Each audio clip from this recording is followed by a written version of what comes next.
and welcome. Tonight, sit back, breathe slowly, and let me take you to the frozen plains where the Native Americans built their teepees and survived the harshest winters. The wind screamed across the frozen plains. Temperatures dropped far below -30 degrees Celsius -22 degrees Fahrenheit. Snow covered the land like a thick white blanket. In this extreme cold, even animals struggled to survive.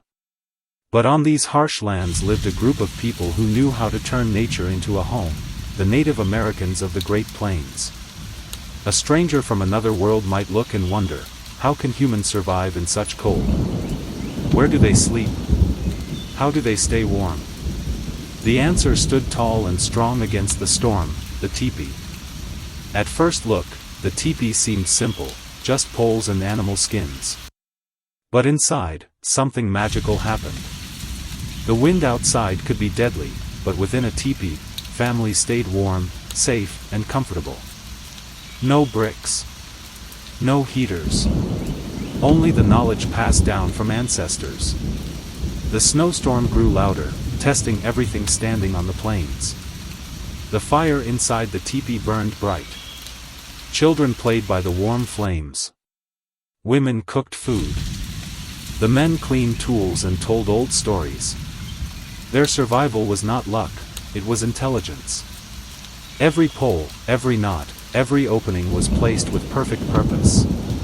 The teepee could be taken down and rebuilt in one day. It could stay warm in the winter and cool in the summer. It could face winds that could destroy a house made of wood.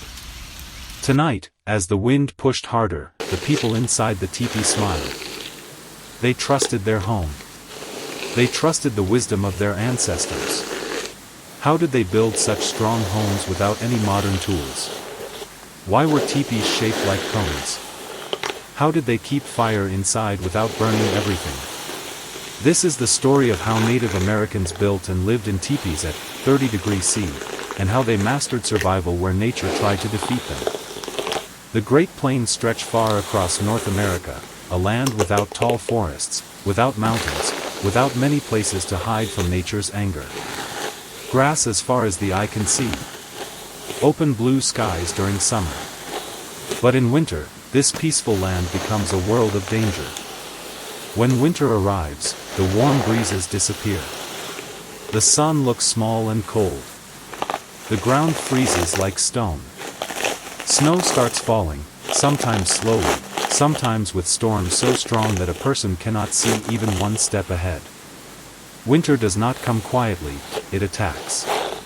The wind blows fast, sharp, and painful. The temperature can fall to -30 degrees Celsius -22 degrees Fahrenheit or even lower. The Great Plains do not just become cold, they become deadly. Animals feel that change too. Once full of life, the plains become silent. Deer, wolves, birds, they all move carefully, searching for food they cannot easily find. Even the giant buffalo, strong and tough, must keep walking to survive. Their thick fur protects them, but even they fear the freezing nights. In this harsh land lived Native American tribes, people who had learned to understand every piece of this world. They knew the land better than any map. They could read the wind, the snow, and the movement of animals. They knew what nature gave, and they knew what nature could take away. But still, winter was the greatest test. A normal house like those in warm lands could not survive here. Wood was not easy to find in many areas of the Great Plains. The few trees that grew were small and dry. Stones were heavy and cold, and building stone houses would take too long when tribes moved often to follow food. And even if they built a house from wood or stone, the powerful winds would find a way to break it or make it freezing inside. To survive this land, people needed intelligence more than anything. They needed a shelter that could protect them from biting winds, heavy snow, and fierce cold. A shelter that could stand strong but also move quickly whenever the tribe needed to travel. Something simple, but also perfect. Unlike people in cities who fought nature with walls and machines, Native Americans worked with nature. They watched animals. They studied the shape of hills, caves, and nests. They learned that a round shape, like the nests of birds or the shape of the land itself, protects best from winds coming from any direction. So their minds began asking questions. How to make a home that keeps warmth trapped inside? How to allow smoke from fire to go out? How to build something that wind cannot knock down? How to create a home from what nature gives freely? Winter winds roared across the plains day and night. Sometimes, the wind was so strong that it could push a person off balance. Snowstorms lasted for days, covering the world in white. Food became harder to find under the ice. Children shivered. Old people struggled to breathe in the cold. If a tribe did not prepare well, nature would win. During night, the cold became the enemy. A person sleeping in the open might not survive until morning. Fire helped, but fire alone was not enough. The flames needed walls to keep heat close to the body. Fires needed shelter to stay alive. This is why having the right home meant life itself. Imagine a family standing in the middle of the plains. Snow falls around them. The sky is dark.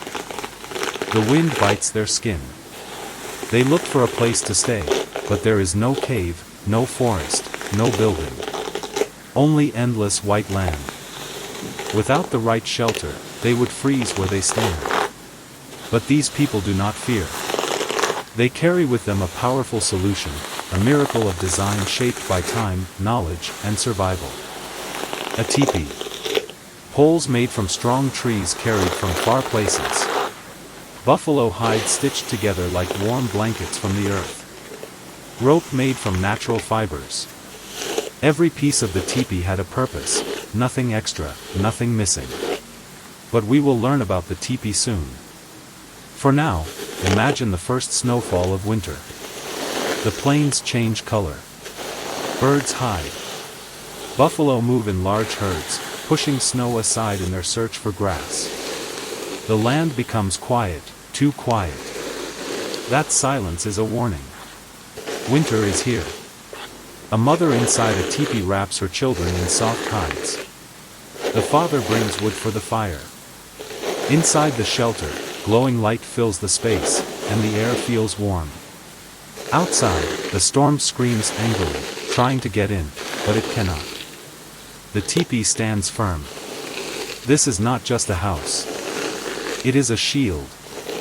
A promise that the family will live through the winter. Every tribe knew stories of what happened to those who were not prepared. Snow could bury a camp. The cold could take breath away forever. There were nights when the fire inside the tipi was the only sign that life still existed in those wide plains. But Native Americans were never afraid. They respected nature, but they also challenged it. They learned its secrets. And one secret was clear.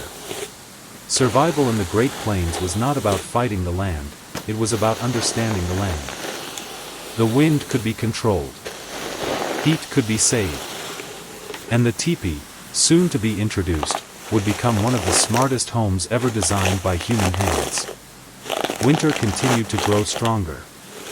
But inside the tipis, children laughed, elders told stories, and families ate warm meals together. The frozen world outside could only watch. Because these people knew something powerful. Even the harshest land can be home. If you know how to live with it. The Great Plains winter was never gentle. Before the cold storms covered the land in deep snow, the Native American tribes had to build the only shelter strong and smart enough to protect them. Building a tipi was not a simple task. It required memory, teamwork, knowledge of the land, and deep respect for nature. Everyone in the tribe understood that a tipi meant survival. During warm seasons, when the sun still smiled over the plains, the people worked to prepare what they would need for the coming cold. The men traveled far to find the right kind of trees. These trees did not grow everywhere. They were found near rivers or in the mountains many days away. The men knew what to look for. The trees needed to be tall, straight, and not too thick, because the poles had to be strong but not heavy. They used their hands, old tools made from stone and bone, and deep knowledge of the forest to bring down the young lodgepole pines.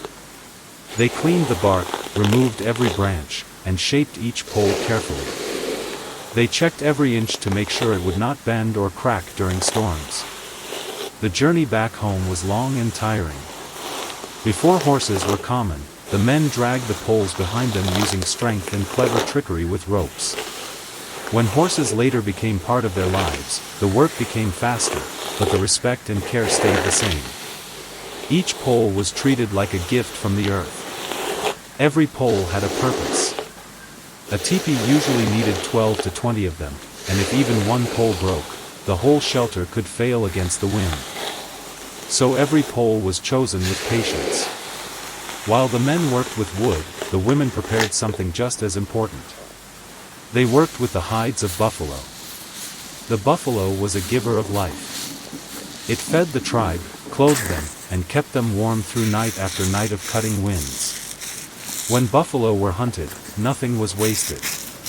The hides were cleaned with sharp tools, the fur removed depending on the season, and the skin softened with grease, water, and a special method using the buffalo's own brain. This made the hides flexible but strong, soft but protective. Many hides were stitched together using sinew, a special string made from animal tendons. Women were masters of the needle. Their fingers moved quickly, stitching long pieces until they formed one giant sheet of hide cut into a round shape. That round shape would later wrap perfectly around the tall poles. At the top, a gap was left open for smoke to rise out. The bottom was left wide enough to touch the earth and keep the wind outside. Their sewing was tight and nearly invisible, strong enough to survive years of storms. To connect and hold everything together, the people also made ropes. They twisted strips of rawhide and tough plant fibers. These ropes were not thick, but they were unbelievably strong. The tribe also cut small pieces of wood into pegs. These pegs looked simple, but they were very important. Without pegs holding the hides down, the wind could blow under the teepee and lift it like a kite. Every small part had a big job. When all the materials were ready, the building began. Men carried the long poles into the open land where the teepee would stand. The land was chosen carefully. It needed to be flat and safe from flooding. The entrance usually faced east, greeting the sunrise, a sign of good beginnings and respect for the day. The men laid the poles on the ground first, arranging them in the shape of a wide circle, imagining the structure before it rose. 3 of the strongest poles were chosen as the main support. These poles were lifted upright and tied together at the top with rope. These 3 poles formed a tripod, the first and strongest bones of the teepee's skeleton. Even with only 3 poles, the structure could already stand tall. One by one, the rest of the poles were lifted and leaned against the tripod. They were placed carefully, spread evenly like the ribs of a great animal. Each pole carried weight, and each shared the strength of the others. By leaning together, they formed a shape that no wind could easily defeat. A tall cone now pointed into the sky, simple but full of wisdom. The rope tied at the top of the 3 strongest poles was then wrapped around the entire circle of poles again and again. This tied them into one strong unit. The wind could try to push the frame, but all the poles helped each other stand. Their combined strength made the structure almost alive. When the frame was secured, the women brought the huge buffalo hide covering. Many hands helped lift it. It was heavy like the past work of many days. They brought it to the back of the frame and raised it slowly upward. The hide climbed the poles like a second skin. Then they pulled it forward, wrapping the frame until both ends of the hide met at the front. Holes along the edges were matched together, and wooden pins were slipped inside to hold the seam closed. It was like buttoning a warm coat around the teepee's body. The bottom edge of the hide was then pulled tight and secured with wooden pegs pushed into the earth. This kept cold wind outside and warm air inside. Sometimes a second layer of liner was added inside the teepee, creating a space for warm air to gather. It made the teepee even warmer and more comfortable, like a natural heater. Finally, the entrance flap was tied in place, creating a doorway that could be opened or closed easily. The people also placed 2 long poles on either side of the smoke hole at the top. These poles acted like hands that could move the hide around the opening. If wind blew smoke back down, they could adjust the opening to send smoke away. Even the smoke had a smart path to follow. Now the teepee was complete. The tribe stepped back to look at what they had built. The shape was simple, but every part was perfect. Snow could slide down the smooth sides without staying long. Wind could rush around the round shape without knocking it down. The inside could stay warm even when the world outside froze solid. The teepee was ready. The door flap opened, and one by one the people walked inside. They built a small fire in the center. Flames rose and breathed through the smoke hole above. Light filled the space. The hide walls glowed a soft orange color. Children smiled as the cold in their bones slowly melted away. The wind outside kept shouting, trying to enter, but the teepee refused to let it pass. Inside, steam rose from cooking food. People sat on soft hides placed neatly along the floor. Elders stretched their tired legs and closed their eyes. The tribe could rest now. Their shelter was strong. Their home was warm. Nature could roar, and they would still sit safely beside the fire. The teepee was more than clever design.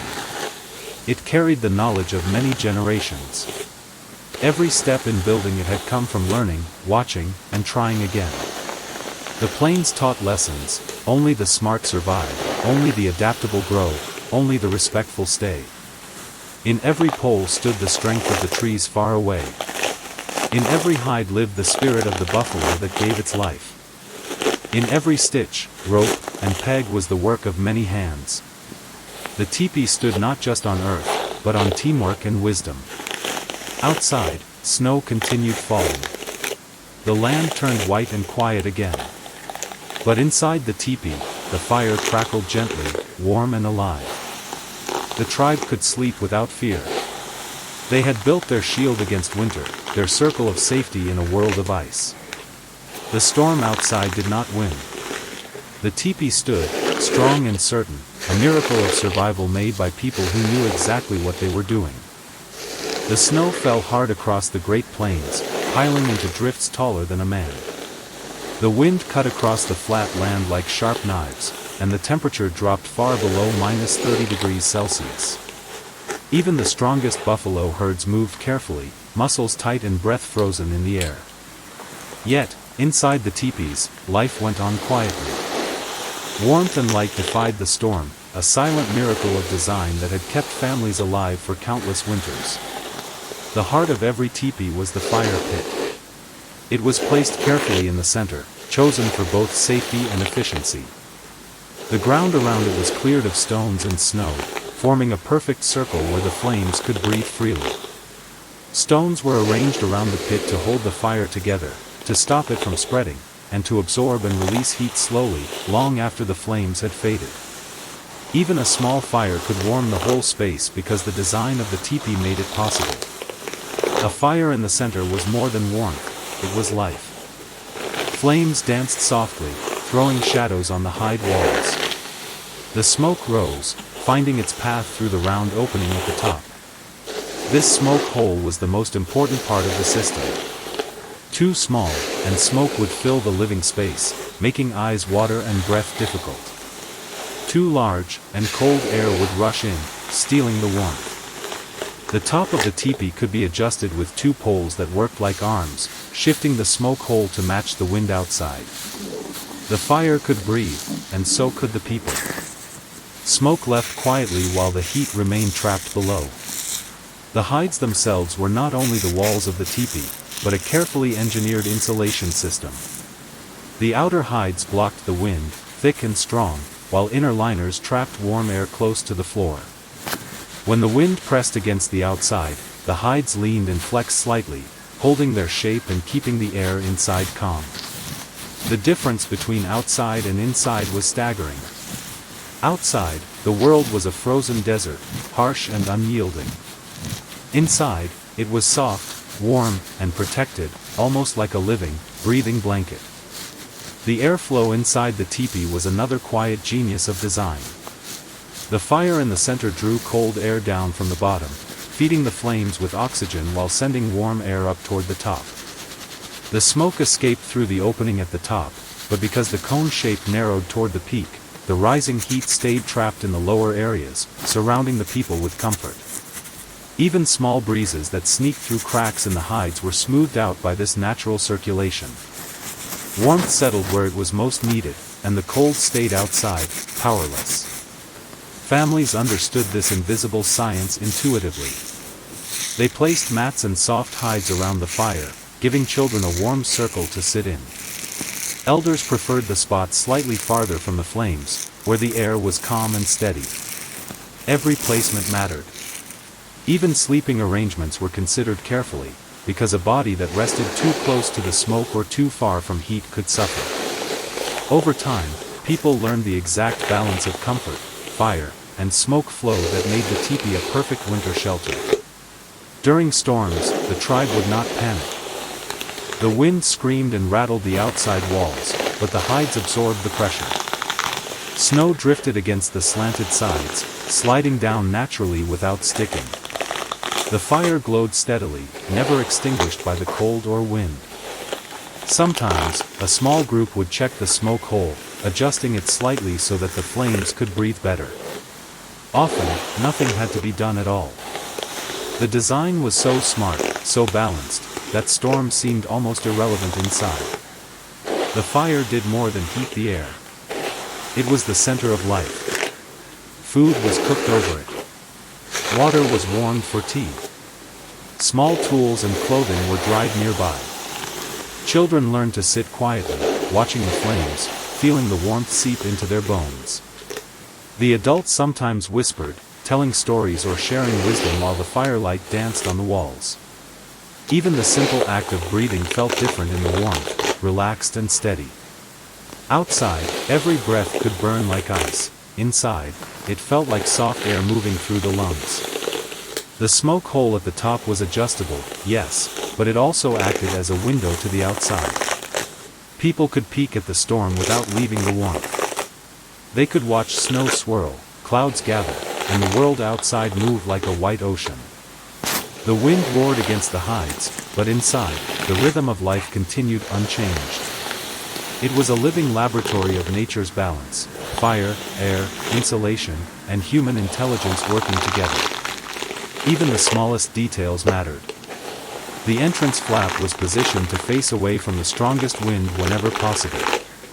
The hides were stretched tight and anchored with pegs and ropes so no air could sneak in unexpectedly. Every stone around the fire had its place to maintain steady heat. Every rope, peg, and knot contributed to stability. Nothing was left to chance. Everything was considered, tested, and proven over generations.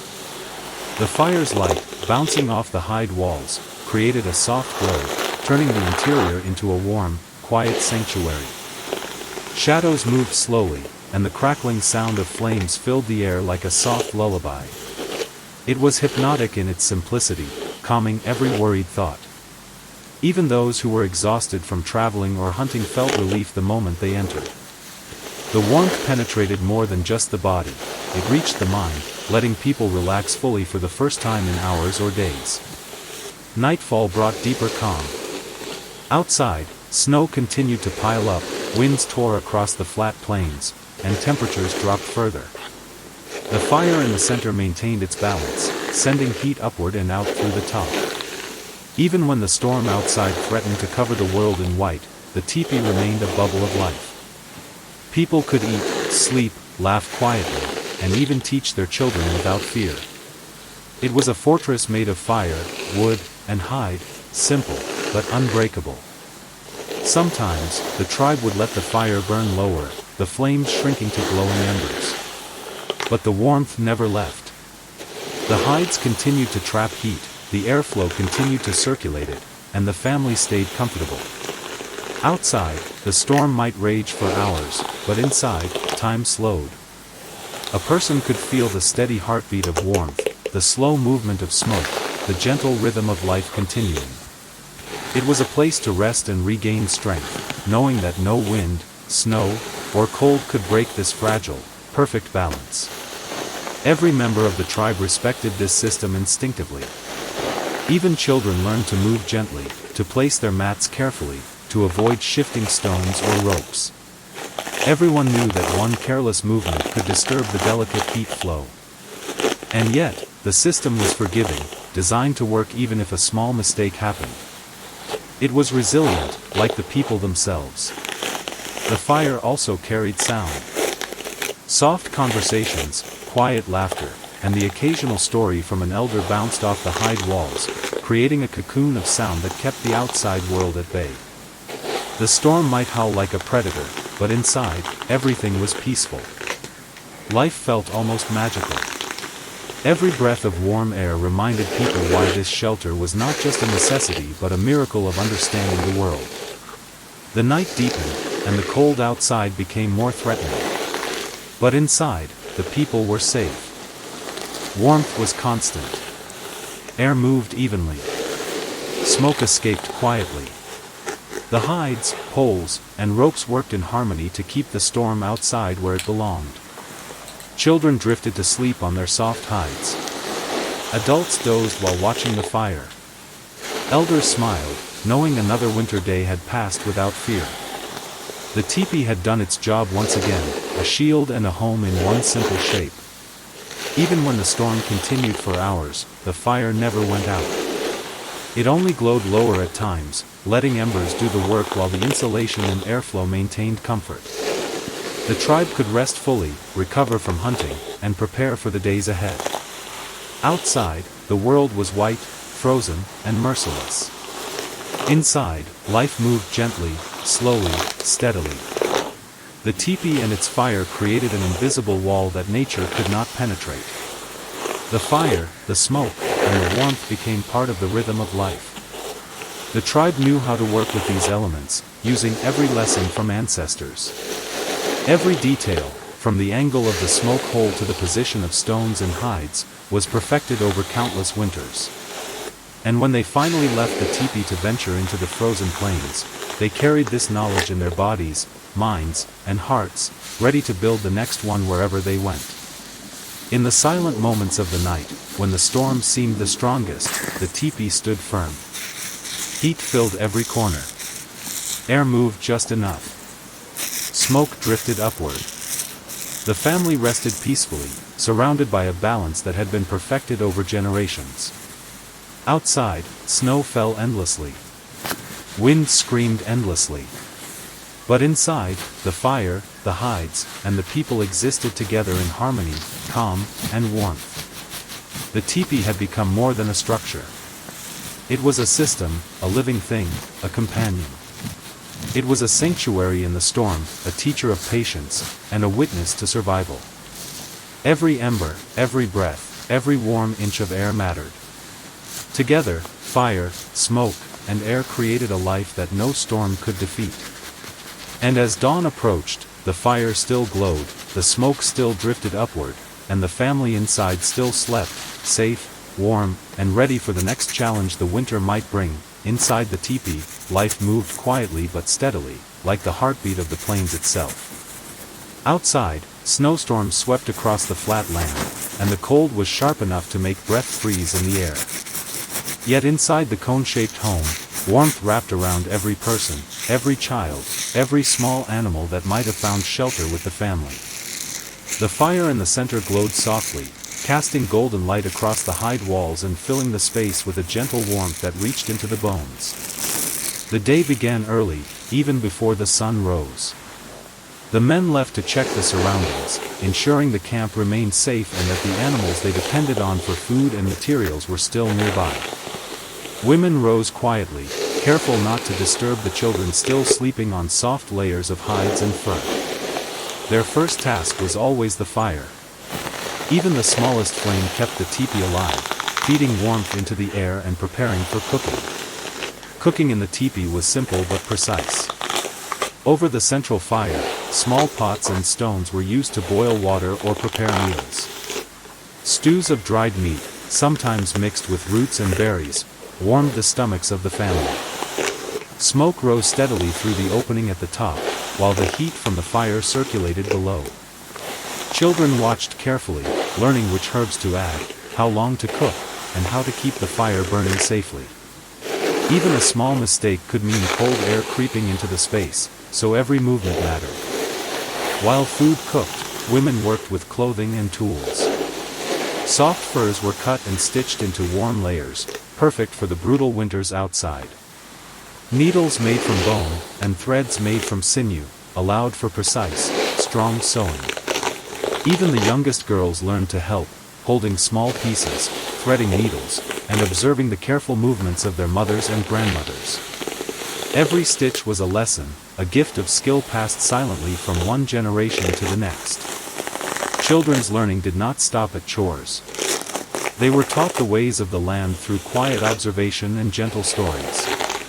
Elders shared tales of the buffalo, of the seasons, of winds and storms, and of the spirits that guided the tribe. These stories were not just entertainment, they were lessons in survival, memory, and respect.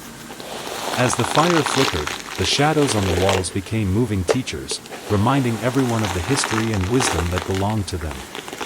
Sleeping arrangements were simple yet thoughtful. The softest hides were laid close to the fire for those most in need of warmth, children and elders. Adults who were strong and accustomed to cold slept a little farther from the flames, where the heat was steady but gentle. Blankets and extra layers of fur were carefully positioned, creating pockets of warmth and comfort throughout the space. Even during the coldest nights, every person had a place where they could rest safely and feel protected from the harsh world outside. Every action inside the teepee followed a rhythm of calm and care. People moved quietly, avoiding unnecessary noise or disruption. The fire crackled, wood popped softly, and the wind howled outside, but inside, life followed its own gentle pulse. There was comfort in routine, in knowing exactly where everything belonged and how each task contributed to the warmth and well-being of the family. Even when storms lasted for days, the interior of the teepee remained a sanctuary. Storytelling was an important part of life, especially in the evenings. After meals were eaten and hands cleaned of grease and soot, the family would gather near the fire. Elders spoke softly, recounting past winters, hunting adventures, and lessons of survival. Children listened with wide eyes, absorbing wisdom while feeling the security of warmth around them. The firelight danced on faces and hides, making the stories almost come alive. These tales gave hope, courage, and understanding, connecting everyone to the land, the animals, and their ancestors. The fire also allowed the tribe to engage in crafts and repairs during the day. Arrows were sharpened, tools mended, and clothing patched. Even small details mattered. A loose hide, a cracked pot, or a weak rope could disrupt the delicate balance of heat and safety. Every family member contributed, creating a sense of unity and purpose. The teepee was not just a shelter, it was a center of learning, work, and life. Despite the simplicity of life inside, comfort was never forgotten. Hides were layered thickly on the floor, mats arranged carefully, and personal items placed within reach. The smell of fire, cooked meat, and soft furs filled the air. Children played quietly with small toys or animal figures, inventing games that taught skill and patience. Adults tended to the fire, the food, and each other, creating a rhythm that was both gentle and purposeful. Even in the deepest hours of the night, when storms raged outside, life inside the teepee remained calm. People slept in warm circles, breathing slowly, trusting in the structure that had kept them safe for generations. The fire's embers glowed softly, providing both warmth and light, while the smoke hole at the top silently let the air flow without losing heat. The design of the teepee, combined with the careful placement of every person and object, created an environment where survival was certain and comfort was possible. In this small, round space, life was simple, focused, and secure. Cooking, sewing, learning, storytelling, and sleeping all blended into a quiet rhythm of survival. The fire was more than warmth, it was the heartbeat of the home, the center of activity, and the source of comfort. The walls, made of carefully stitched buffalo hides, kept the storm outside and life alive within. Every movement, every task, every story was connected to the care of the family and the wisdom of generations. The snow fell harder as night deepened. The wind tried to find a way in, howling and pushing against the hides, but the teepee held firm. Inside, people slept in comfort, hearts calm, bodies warmed. They knew that the fire would burn, the smoke would escape, and the air would stay gentle. They knew that life inside the teepee was a gift, carefully built through knowledge, patience, and respect for the land and its seasons. Even as the storm raged, children dreamed, adults rested, and elders watched softly by the fire. Life inside the teepee was steady and sure. Outside, the plains were frozen and merciless. Inside, there was warmth, learning, comfort, and love, a quiet rhythm of survival that had been perfected over countless winters. The teepee was more than a home. It was a sanctuary, a school, a workshop, and a refuge all at once. And in that still, glowing space, every person understood that they were safe, that they were part of something bigger, and that life could continue peacefully, even at -30°C. The Great Plains were never still.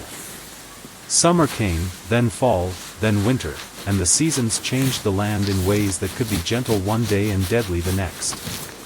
For the Native American tribes, life was never fixed in one place.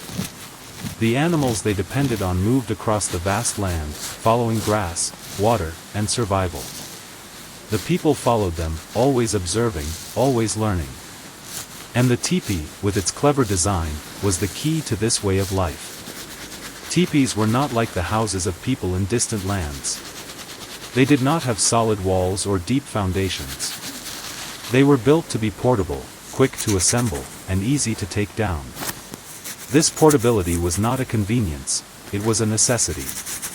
If a tribe stayed in one place too long, the buffalo herds could move on, food could become scarce, and survival would become uncertain. The teepees allowed families to live in harmony with the land, moving as needed without losing shelter, warmth, or safety. As the snow melted and spring arrived, the land transformed. Rivers swelled, grass grew taller, and the animals began to move again. The tribes prepared for travel. Children learned to pack, to gather hides, ropes, and poles carefully. Every family member knew their role. The fire was allowed to die down slowly, the ashes saved for later. Food and supplies were organized efficiently.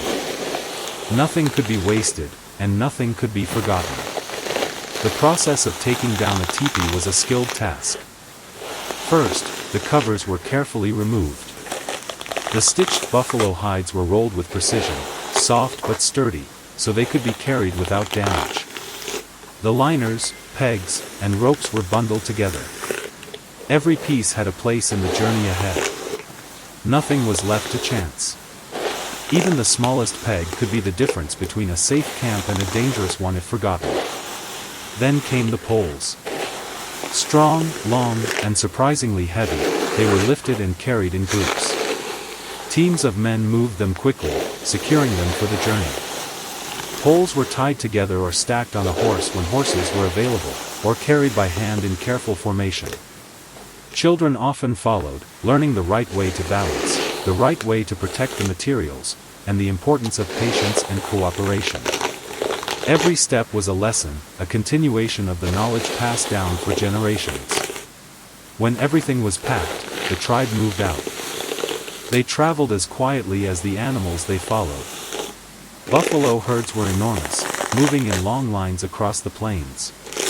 Their hooves pressed grass into patterns, their breaths clouded in cold air. The people observed the herds, noting the direction of travel, the behavior of the animals, and the timing of their migration. Following buffalo was essential. The animals provided food, hides for new teepees, and materials for clothing and tools.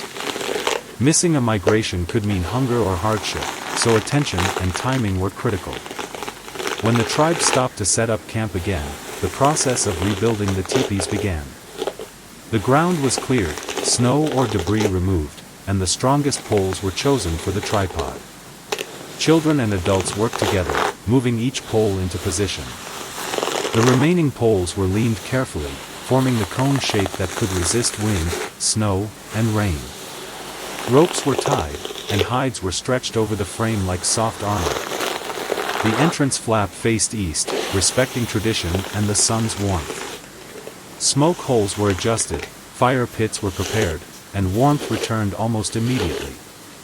Even the first moments after setup were carefully orchestrated. A small fire was lit in the center to chase away the chill. The covers retained heat from the air and from the stones placed around the fire. The family could breathe again, children could move freely, and adults could begin the tasks of daily life. The tipis allowed survival and comfort, even in a world that could be harsh and unpredictable.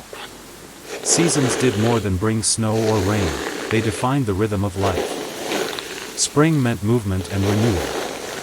Summer brought longer days, opportunities for hunting, and preparation for winter. Fall was a time of storage and preparation. Winter demanded warmth, protection, and careful observation of the land.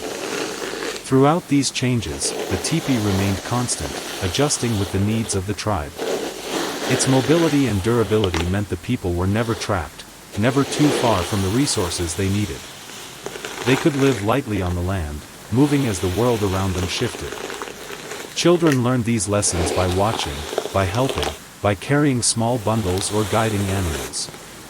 They saw adults handle ropes, poles, and fires with quiet expertise. They saw the precision in rolling hides and stacking poles. Every day was a practical school, teaching timing, balance, and respect for the natural world.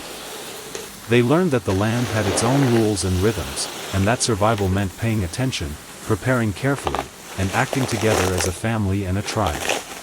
Even storms did not stop the lessons.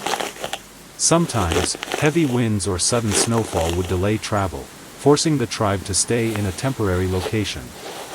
Tipis provided shelter during these times, keeping the cold out while teaching patience. Families huddled inside, watching the storm, listening to its roar, and waiting. Children learned that movement was sometimes impossible, and that the strength of the tipi allowed life to continue safely while the world outside raged. They understood the relationship between preparation, timing, and respect for nature. Hunting trips continued throughout the seasons. Small groups left the main camp to track game, using careful observation and stealth. They returned with meat, hides, and bones for tools. Each tipi's portability allowed families to scatter temporarily to hunt or gather and then regroup when needed. There was freedom in this mobility, but also discipline.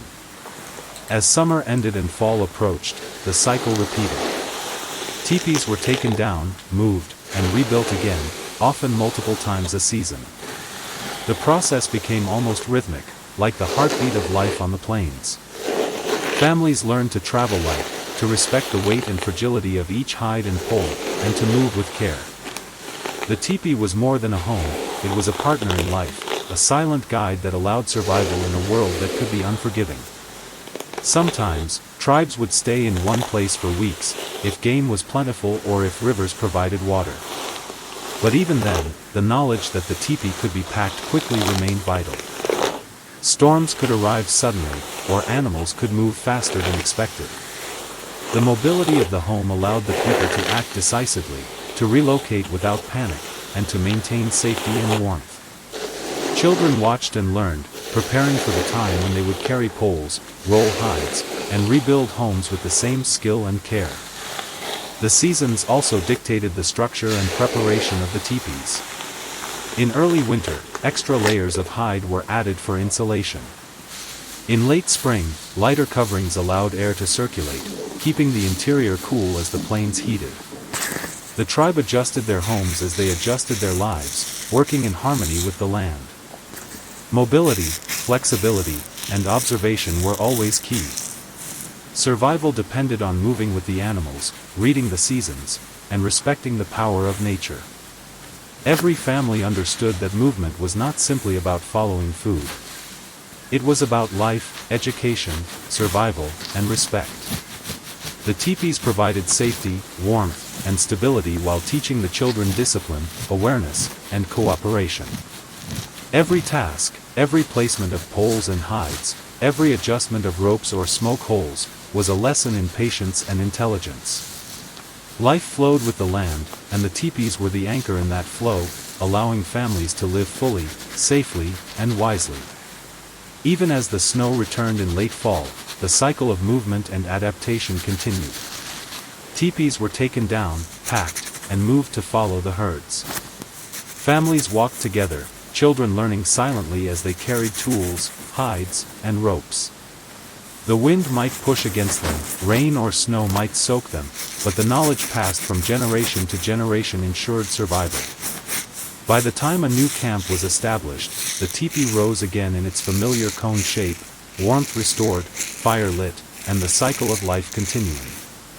The portability of the tipis allowed families to live in harmony with the land rather than against it. Every season demanded observation, adaptation, and movement. Every movement was guided by the knowledge of the land, the habits of the animals, and the strength of the homes they carried with them. Life on the Great Plains was a dance of survival and respect, and the tipis were the steps that made it possible. The tipis of the Great Plains were more than just homes. They were masterpieces of design, blending simplicity with intelligence in a way that amazed anyone who saw them. Every curve, every pole, every hide was chosen with purpose. Over generations, the Native American tribes had perfected a structure that was strong, portable, warm, and perfectly suited to the world around them. It was a home shaped by survival, observation, and deep understanding of nature. Even modern experts often stop to admire the tipi. Engineers and architects look at it and see brilliance in the details. The cone shape, for example, is more than beautiful, it is functional. It resists wind, sheds rain and snow, and makes the interior warm without complicated walls or insulation. The smoke hole at the top is adjustable, allowing ventilation while keeping the cold out. The placement of poles, the use of ropes, and the layering of hides create a structure that can stand against storms that would destroy ordinary shelters. To a modern mind, it is a lesson in efficiency and sustainability. But the genius of the tipi was not only in its engineering. It was also a symbol of cultural identity. Each tribe added its own touches, patterns on the hides, careful placement of decorations, and the orientation of the entrance. These details were more than decoration, they told stories of the people who lived there, their beliefs, their histories, and their respect for the land. Every tipi carried the mark of its owners, a silent signature of tradition and pride. The portability of the tipi was another remarkable feature. Families could move with ease, following buffalo herds, rivers, or seasonal changes. A home that could be packed, transported, and rebuilt in hours allowed tribes to live in harmony with nature rather than against it. The design encouraged adaptability, a quality that was essential for survival in a harsh, unpredictable environment. Moving was not a hardship but a continuation of life, guided by intelligence and skill passed down through generations. Inside, the structure taught lessons as well. The central fire, the smoke hole, and the arrangement of hides created a space that was comfortable, warm, and functional. Children learned to observe, to help, and to respect the balance between human needs and natural forces. Adults moved efficiently, knowing exactly how to maintain the fire, repair the hides, and adjust the airflow. Every moment inside a tipi was a lesson in cooperation, patience, and understanding the principles of design without ever using a word like architecture or engineering. The durability of the tipis also reflected the wisdom of the people. Even in the harshest winters, with snow piling high and winds tearing across the plains, tipis remained strong. Poles, ropes, and hides worked together, each supporting the other. The structure could bend slightly without breaking, absorbing the force of the storm while keeping the people inside safe. It was a living example of how simple materials, arranged with care and understanding, could outperform much more complicated and expensive constructions. Beyond survival, the tipi created community. Families gathered around the fire, sharing warmth, food, and stories. The design allowed everyone to interact easily, to teach, to learn, and to bond. The space was flexible, adapting to needs like sleeping, cooking, and storytelling, while keeping safety and comfort in mind. The teepee shaped not only the daily life of its inhabitants but also the culture and social structure of the tribes. Today, the legacy of the teepee continues. Scholars, architects, and historians study it for inspiration. Artists admire the patterns and symmetry. Survival experts learn from the balance of warmth, airflow, and portability. The structure stands as a reminder that intelligence does not always come from complex machines or materials. It can come from careful observation, respect for nature, and creativity in using what is available. The people of the Great Plains understood this centuries ago, long before modern technology existed.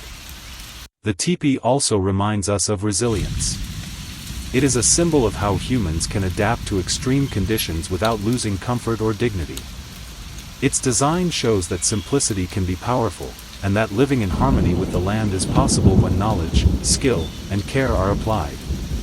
Every teepee's shape, every carefully stretched hide, and every rope tied just so, tells a story of survival, ingenuity, and cultural pride.